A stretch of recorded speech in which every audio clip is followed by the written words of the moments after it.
Serie A is more than Italy's top football league. It is one of the central stages on which modern football learned to think. For decades, Italian football has been associated with tactical discipline, defensive structure, intense rivalries, and clubs that shaped European competition. Officially known in Italy as Serie A Enelive, and abroad as Serie A made in Italy for sponsorship reasons, it sits at the top of the Italian football pyramid. But its identity is much older than a sponsor name. Serie A represents the highest level of professional association football in Italy, where historic clubs compete not only for a title, but for prestige, European qualification, survival, and a place in a tradition that stretches back to the earliest organized Italian championships. To understand Serie A, you have to go back before Serie A officially existed. Italian football championships had been played since 1898, but the early system was not the National League format fans recognize today. Regional structures, evolving competitions, and changing football institutions shaped the sport in its first decades. Then, in the 1929-30 season, the championship was reorganized into a national round-robin league, with Serie A as the top tier and Serie B beneath it. This restructuring gave Italian football a clearer competitive structure.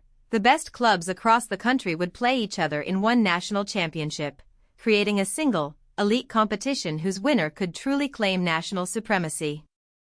That league structure also introduced one of the most important features of European football: promotion and relegation.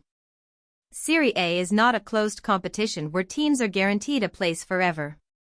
Clubs at the bottom can drop to Serie B, while ambitious teams from Serie B can earn promotion into the top division. This system gives the league drama at both ends of the table. The title race matters, but so does the fight to avoid relegation. A season can define the finances, identity, and future of a club.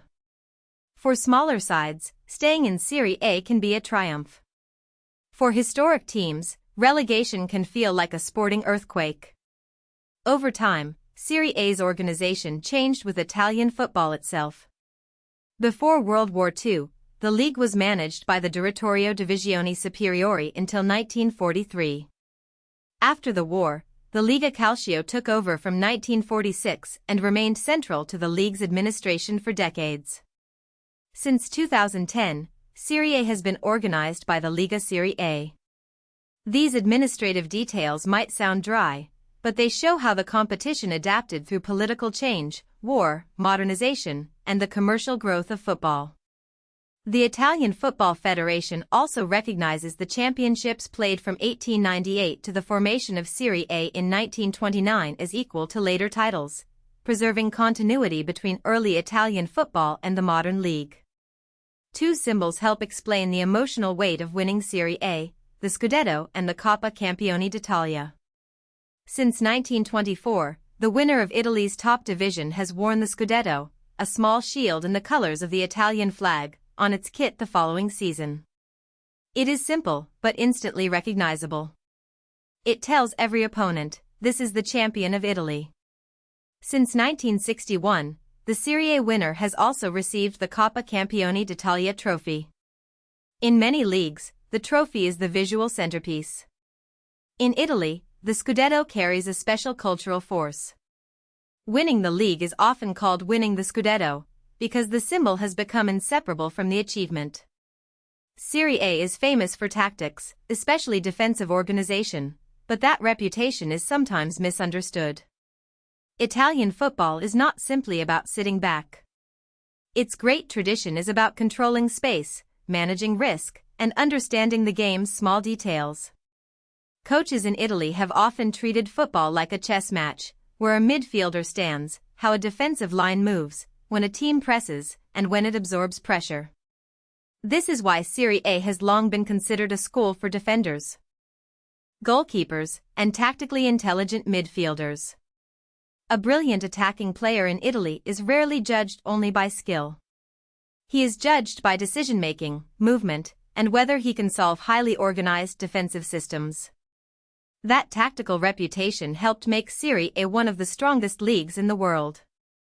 As of the 2024-25 period, Serie A ranks second in the UEFA coefficient rankings, behind England's Premier League and ahead of Spain's La Liga.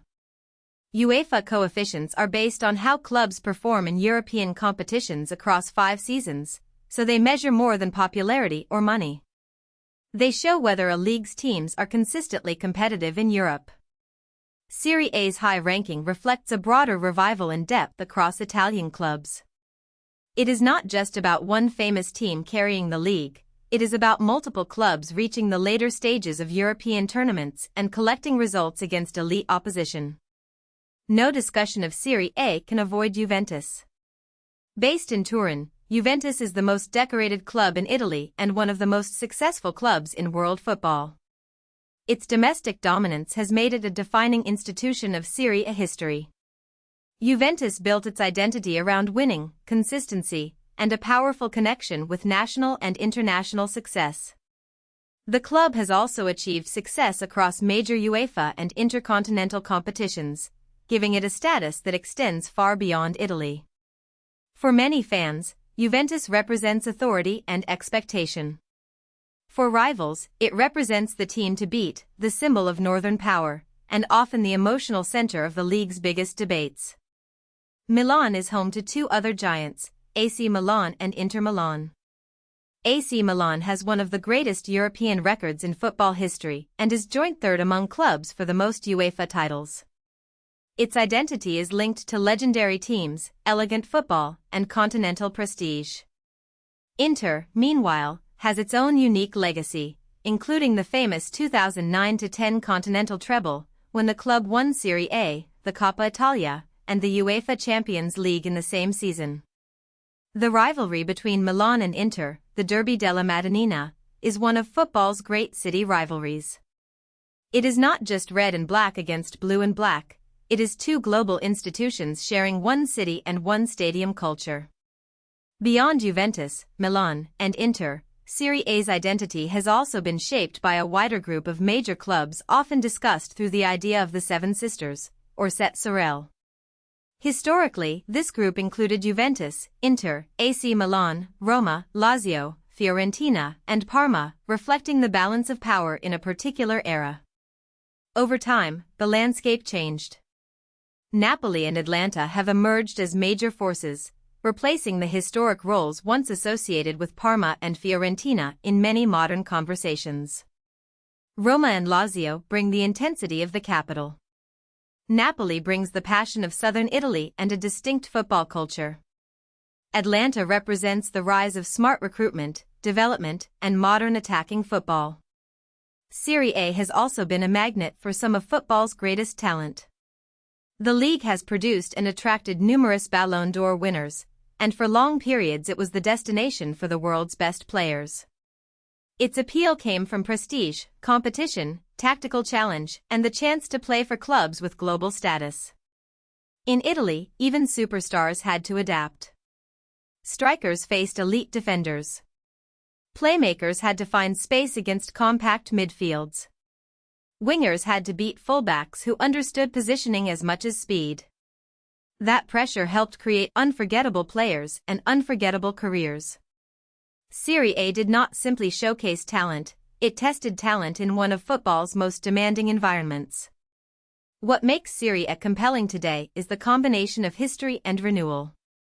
It carries the weight of more than a century of Italian championships, the symbolism of the Scudetto, and the legacy of clubs that shaped European football. But it is not only a museum of past greatness.